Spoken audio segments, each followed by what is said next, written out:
News Central now at this hour begins in Nigeria's capital, Abuja, where the Nigerian National Petroleum Company Limited has announced a profit of 3.3 trillion naira for the 2023 fiscal year. And speaking at a media briefing on Monday to present the company's 2023 audited financial statement, Pius Akinyelure, chairman of the NNPC board, revealed that these figures represent a significant increase of 749 billion naira compared to the 2.54 trillion naira profit recorded in 2022. Additionally, NNPC's revenue saw a substantial rise, reaching 24 trillion naira in 2023, up from 8.81 trillion naira in the previous year.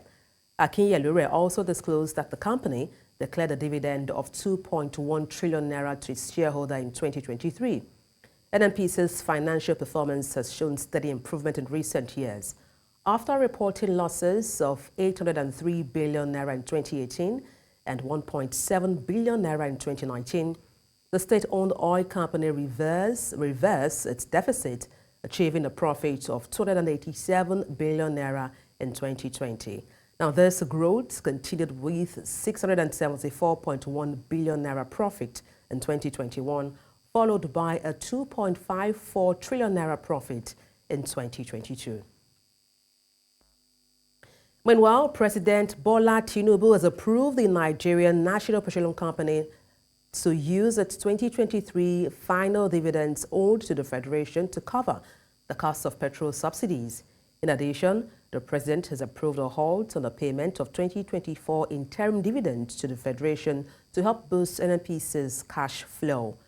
Also, NNPC informed the President that due to the subsidy payment, it is currently unable to pay taxes and royalties into the Federation account, referring to these as a subsidy shortfall. A forecast from NNPC indicated that the total petrol subsidy expenses from August 2023 to December 2024 will amount to 6.844 trillion naira, leaving the company unable to remit 3.974 trillion naira in taxes and royalties to the Federation account. And to unpack this, we're joined by Dr. Samson Simon, who is Chief Economist, ARC Economics and Data Limited in Abuja, Nigeria. Good evening. Glad to have you join me. Good evening. Thank you for having me. Good evening, Nigerians. The pleasure is all mine. I'll kick off by asking what your impression is on NNPC's decision to allocate its 2023 dividends to cover petrol subsidies. Well, this is the first time I think the authorities are admitting to the existence of subsidy. Since the infamous announcement by the president on the day of his inauguration, 29th of May 2023, when he said subsidy is gone, people have been saying, IMF, World Bank, so many people, the evidence is overwhelming that they have been paying for subsidy. But this is the first time that the authorities or the government are conceding that they're actually paying for subsidy. And according to their projection, which has not been independently confirmed, that between August last year and December, they're expected to pay almost 7 trillion naira in subsidy. So because they have so much to pay in subsidy, which has ballooned from something in the region of 50 billion in August last year to almost 1 trillion naira in April this year. So because of that, the NNPC has been overburdened. So the chief executive, Mela Kyari, asked the president to wade in, and he has done it. He has just done that because the NNPC is supposed to remit taxes and royalties in the region of 3.98 trillion, right? And subsidy is almost 7 trillion. So if they even don't remit that in taxes and royalties, they still have shortfall of over 2 trillion. So that's why you are not only, the government is not only forfeiting the taxes and the royalties, but they're also forfeiting the final dividends from 2023 and even the interim dividends from May this year. So it's not really good to the coffers of the government. That means less revenue to the government. So it's not really a good thing. And while we celebrated the PIA, we have hyped it. Sadly, it has not given us the results we're looking for. So we need to do more. The NNPC need to be a transparently run organization. That's the only way we can Dr. ensure the Simon, optimum just to from chip the in NNPC. there. Yes, Dr. Simon, just to chip in there, you've talked about these subsidies not being remitted now. Now, what are the potential risks of halting the payments, for 2024 interim dividends to the Federation? How do you think this can affect government revenues and also public finances? This clearly shows that the less remittances into FAC, that's less money coming to the government. And when less money is coming to the government, that means less money to be shared to the different tiers of government. So it's not actually a good thing. I know there's pressure on the president to remove, to actually pay, to go back to what we were before he came to power. And even at the level that we are, the government is hardly struggling to keep up. So I don't see the reversal of the subsidy removal to the level we had or we were before the president came on board. So it's less revenue to the government and less money to spend on infrastructure, on education, on healthcare, on tackling insecurity. So basically, that's the risks.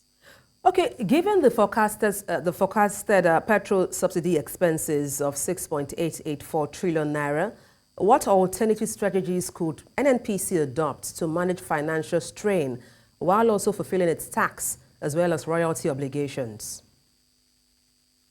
As long as there is subsidy to be paid, it will be very difficult for the NNPC to cope. I think when the subsidy ballooned, that should be last year, they were struggling and it really got out of hand before they actually reached out to the president. So as long as they're paying for this subsidy, they have tried different strategies, forwards, going into their debts, going after people that are owing the NNPC. It has not worked so far. So basically, these are cosmetics, right? There is a need to find a way to stop paying subsidy while at the same time not increasing the price of refined fuel. And one of these can be done by ensuring domestic refining of crude for the refined fuel to reach the hands of the Nigerian consumer, which Dangote would have been the one to help, and other refineries within the country. And the authorities do not really seem to be enthusiastic about the Dangote refinery the way they should.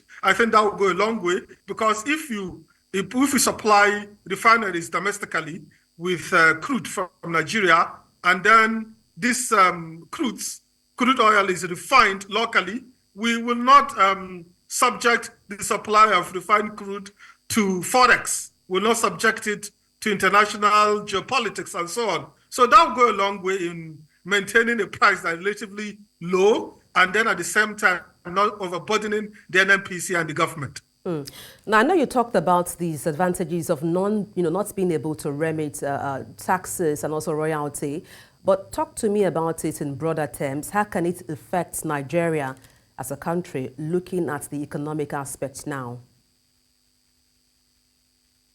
Well, like I mentioned, this is not good for the coffers of the government. It means the government will have less ability to tackle the overwhelming challenges that Nigeria as a country has. It means the NNPC will be less capable of playing its own part in ensuring that the economy, or particularly the fiscal space in Nigeria, there's a room in the fiscal space for the authorities to get things done. So it's basically limiting, in the sense that you have less access to finance and it limits your ability to get things done. All right, thank you so much for your time on the news. Dr. Samson Simon, an economist, many thanks for your insights. Thank you for having me. Thank you for staying tuned. We apologize for that technical glitch. We'll bring you that press briefing when we have better radio. Now let's tell you that President Bola Tinubu has approved implementation of the 0% import duty on basic food items effective from 15th July to 31st December 2024. Now, this measure is geared towards ameliorating the high cost of food items on the Nigerian market and is limited to national supply gap to be determined by a committee set up by the Minister of Agriculture. Restricted items include maize, millet, rice and wheat. Others include husked brown rice, grain sorghum and beans. Customs National Public Relations Officer Abdullahi Miwada gives guidelines on importers that are eligible to participate.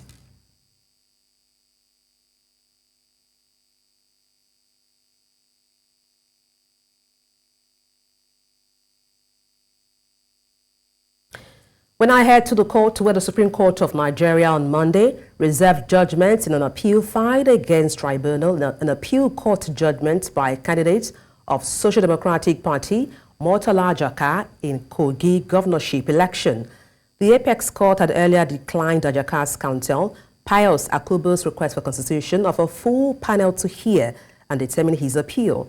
Akinyelure argued that the 5-member panel presently constituted should be increased to 7 justices.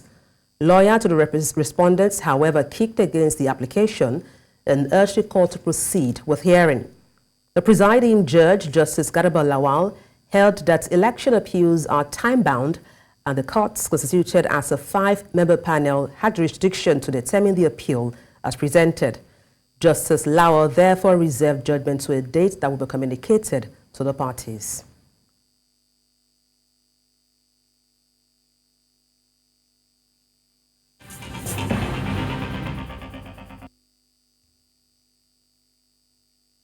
When I have a better deal, let's connect again to the press briefing in Israel by U.S. Secretary of State Antony Blinken in efforts to broker peace between Israel and Hamas. I want to go beyond anything we've already said, except to say that tomorrow, when I see the leaders of both Egypt and Qatar, I'll get the latest from them on what they are hearing, and I can't, speculate on exactly what Hamas's intentions are. We've seen public statements, but we've seen public statements before where that don't fully reflect where Hamas is. As I said, the critical next step is for Hamas to accept the bridging proposal that Israel, or Prime Minister Netanyahu, has now accepted, and then to engage with everyone else on making sure that we have clear understandings of how each party would actually implement the commitments that it's undertaken in this agreement. So probably more tomorrow after we talk to our friends in Egypt and Qatar. And I'm sorry, there was a third part to the question. Violence, did this come up in your meeting? Yes, it did. It did, and this has been also something that's been a deep and ongoing concern for us. Violence, intimidation as well of the Palestinian community in the West Bank. There was an incident, as you know, just a few days ago that I think has galvanized attention from the Israeli government, and that is critical. And we look to see action taken to prevent this kind of violence, action taken to hold people who are responsible for it accountable, and we're looking to the government to take the necessary steps to stop the violence and to make sure that there is real deterrence in place so that it doesn't happen again. Thanks, everybody. Thank you. Thanks, everyone. Thank you very much. Thank you. Thank you.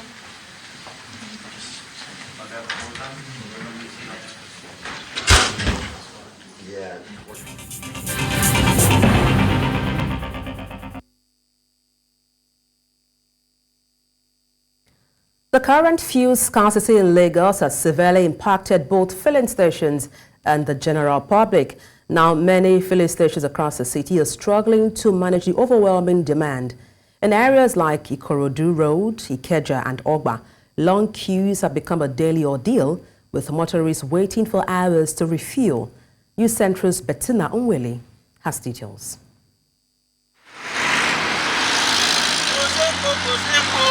The current fuel crisis in Lagos, now entering its 6th week, has plunged the city into chaos, with motorists enduring long queues and businesses struggling to operate.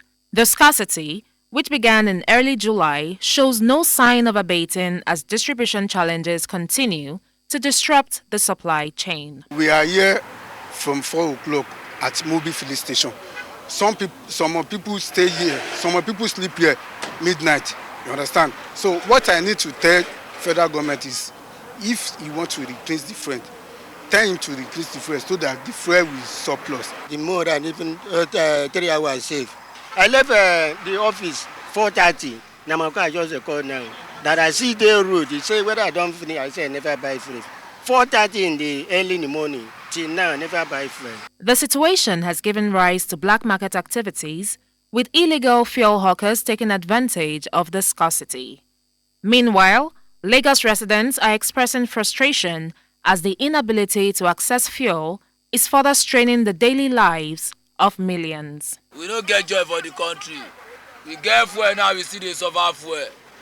See now, we don't do it, it's almost 1 o'clock in the night. What are we going to do for this country? How can we survive?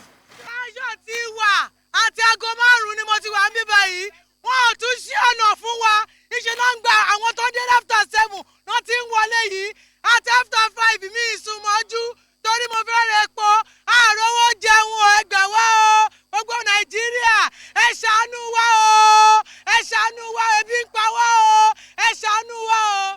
Àmì graduates tó ń ṣe ọ̀kadà ń sìn tó yẹ pé wọn ò ríṣẹ́, tẹ gbogbo wọn suffer.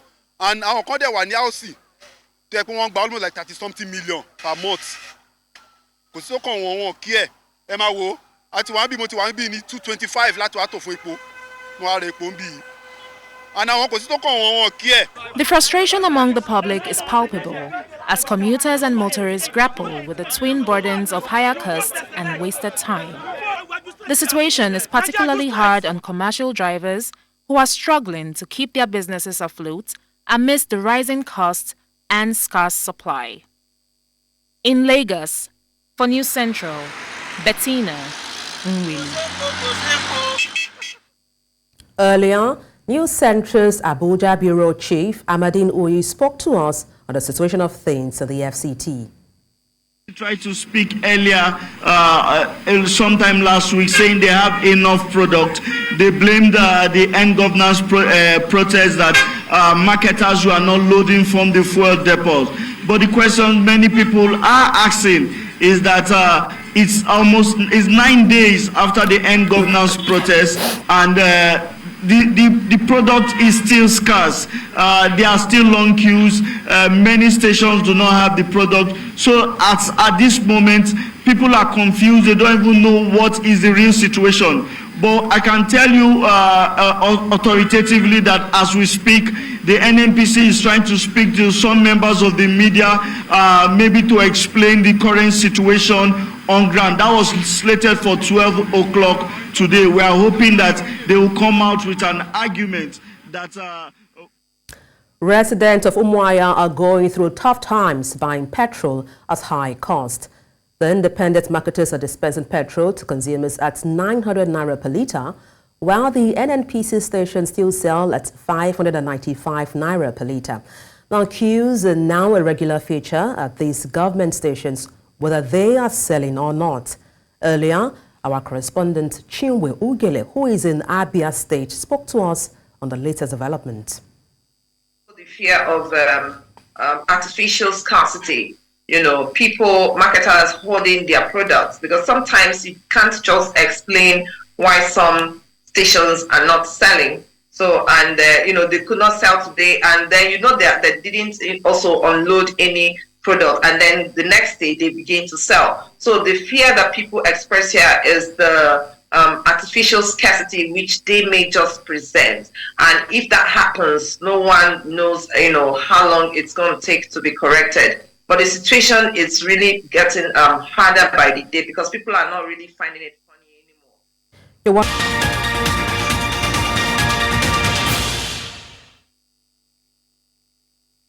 Thank you for staying with us. A former senator who represented Adamawa's North Senatorial District, Ishaku Abo, has claimed that the monthly earnings of senators are only big on paper and not enough for the demands and challenges of their office. Abo, during an interview, said his salary and allowances while serving as senator totaled 14.4 million naira, while today senators earn up to 29 million naira. According to Abo, He became poorer after quitting his business to become a senator. The remuneration of Nigerian lawmakers has long been a contentious issue, sparking debates across the country and beyond.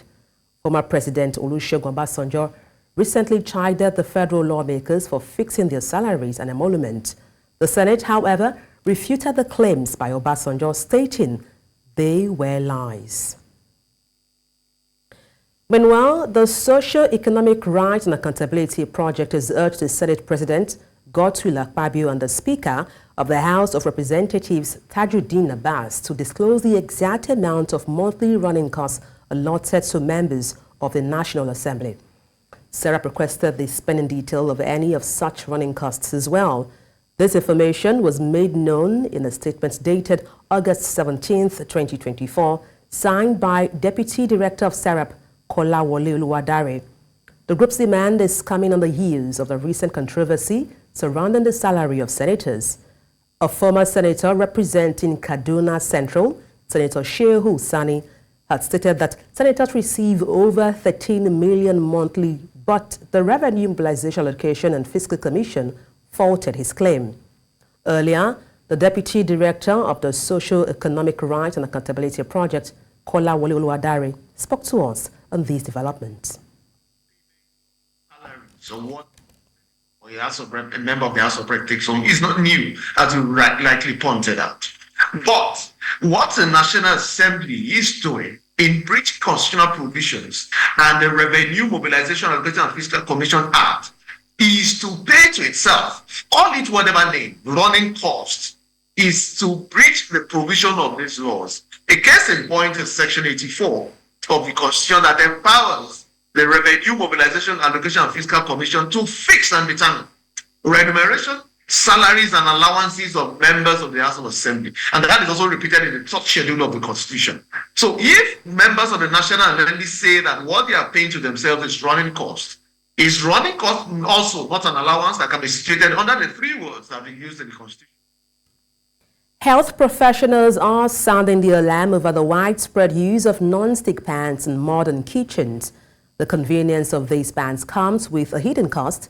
A synthetic chemical coating Teflon has been linked to a growing list of health concerns, including Teflon flu. As the popularity of non-stick cookware continues to grow, experts warn that the risk associated with its use can no longer be ignored, prompting an urgent call to action to raise awareness and promote safer cooking practices. News centrist Adeshewa Odushoga fills us in.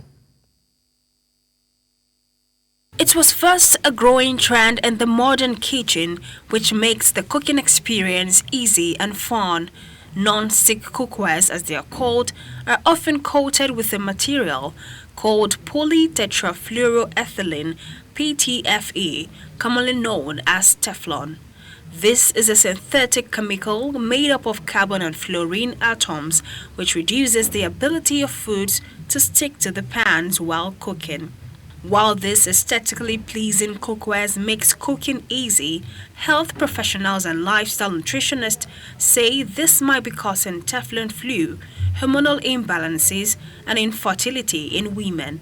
The relationship between non-stick pan and hormonal imbalances that studies have shown that it causes infertility, fetal development, and thyroid disease in women, and it also disrupts testosterone levels in men. But please note that it has not been proven scientifically. According to experts, non-stick pans are expected to be used on a very low heat. It is also advised that these pans are not to be used with metal utensils or hard sponges to avoid scratches which cause the transmission of the Teflon flu.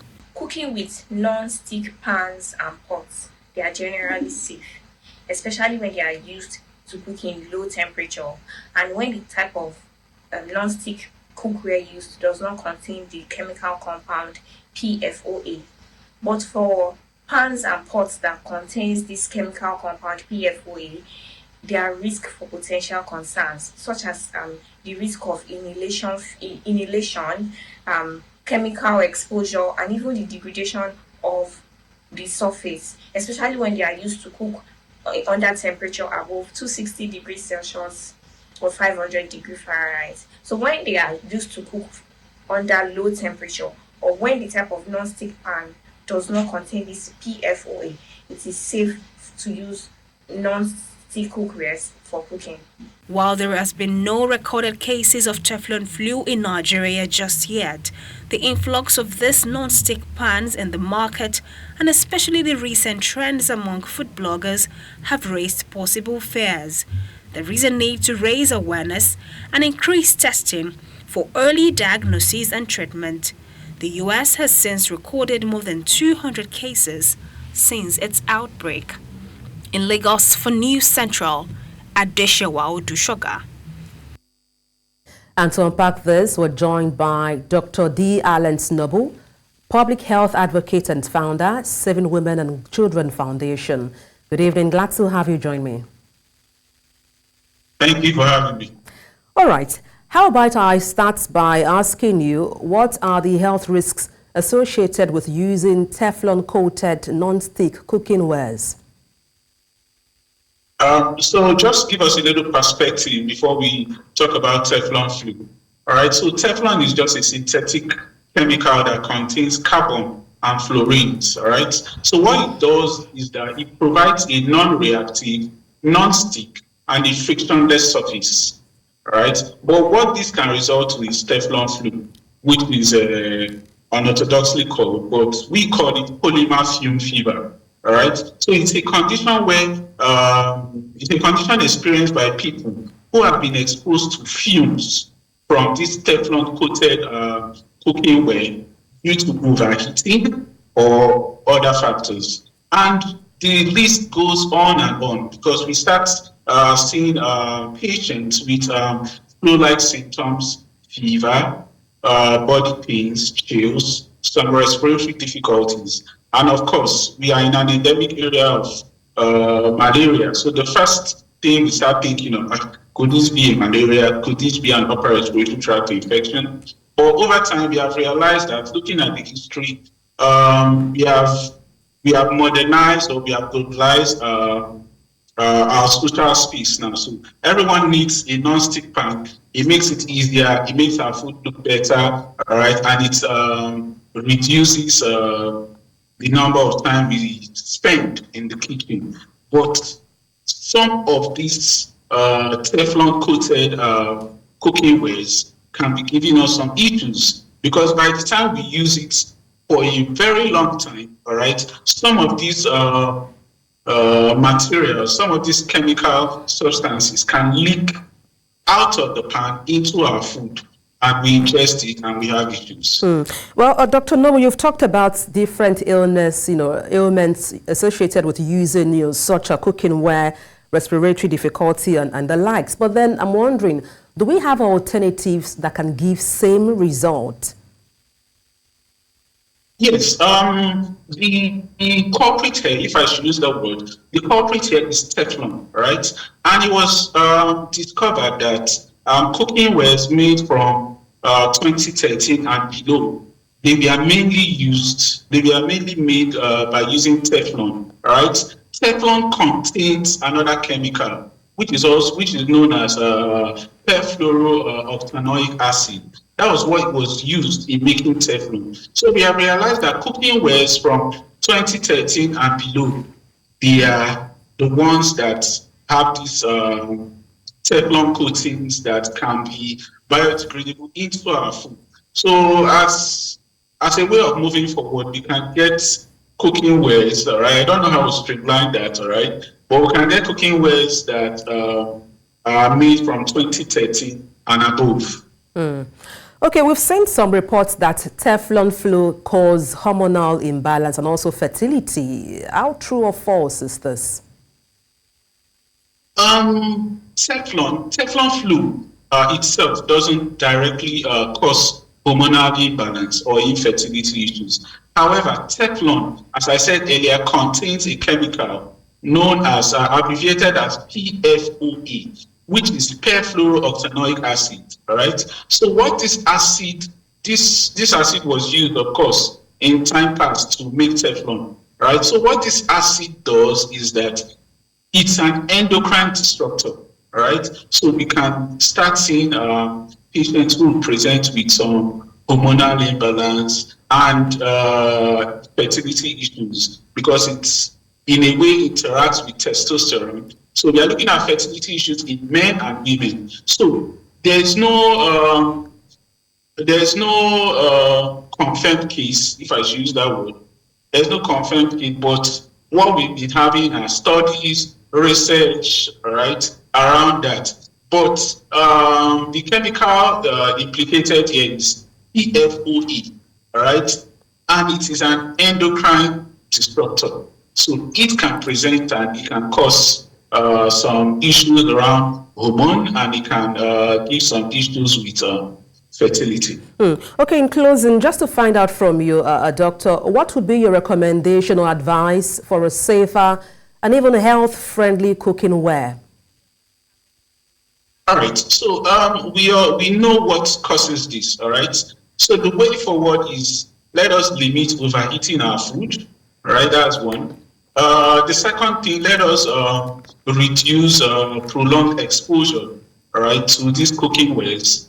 So whichever area we find ourselves and we are cooking or as a chore or as an occupation, we should ensure that there is adequate ventilation, all right, because poor ventilation, that means you're inhaling more fumes. And of course, we have some categories of people who love to eat the base of the pot, right? So for now, I think we should desist from that. Thank you. All right, thank you so much for your input on the news. Dr. D. Allen Snobu, Public Health Advocate and Founder, Saving Women and Children Foundation. Many thanks indeed. Thank you for staying with us. When I head to East Africa, where the Kenyan government plans to raise about $1.2 billion by reinstating some unpopular taxes contained in the finance bill that was scrapped in the face of deadly street protests. According to Finance Minister John Mbadi, the government was considering about 49 tax measures to try to raise roughly 150 billion shillings, and that's about $1.2 billion. Now, these include the introduction of an eco-levy on goods such as electronic items, as well as plastic packaging that the government says is aimed at reducing waste. President William Ruto had warned of a funding shortfall after he decided in June to drop the controversial tax hikes after a bloody day in Nairobi that saw the storming of Parliament and police firing live bullets on demonstrators. We head to Somalia, where market traders are demonstrating for the second straight day on Monday over the implementation of 5% tax on electronic payments, saying they were already burdened by high tariffs to transport goods into and around the country. The change would see all merchants, irrespective of their business size, add a flat 5% extra to electronic transactions, which the government says is needed to fund infrastructure and security. Finance Minister of Somalia, Behi Iman, defended the VAT, which he said was based on a 1984 law and which had already been passed by Parliament. Somalia is one of the poorest and most corrupt countries in the world, and is also grappling with a long and bloody insurgency by the Al-Qaeda-linked jihadist group Al-Shabaab. A 2024 Ibrahim Forum report titled Financing Africa, Where is the Money?, delved into the complex financial landscape of Africa as the continent strives to achieve its development and climate objectives. Now, Africa faces significant financial hurdles in reaching its development targets, particularly the United Nations Sustainable Development Goals, SDGs, and the African Union's Agenda for 2063. Considering the enormous financial demands outlined in the report for Africa to meet development and climate goals, Dr. Richard Adedugba from ESB Business School University shared his insight on the primary bottlenecks hindering the continent's access to necessary capital during his appearance on the Business Edge show. One point is the illicit financial flows, which is more than $100 billion annually leaving the continent. And this amount is already 3 times that of what I would say official development assistance. And official development assistance are those more or less grants or support which comes from outside the continent, basically. So.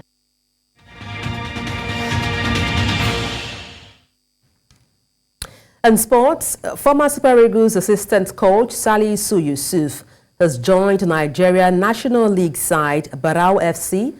The 62-year-old who has managed several clubs in the Nigeria Premier Football League, including Nasarawa United, Kano Pillars, Enyiba and El Kanemi Warriors, is set to help Barau FC secure promotion to the NPFL. Salisu Yusuf was also in charge of the Nigerian team that reached the 2018 African Nations Championship, and that's the final in Morocco. Barau FC will take part in the 2024 Gusau Alhan pre-season tournament in Jos Plateau State.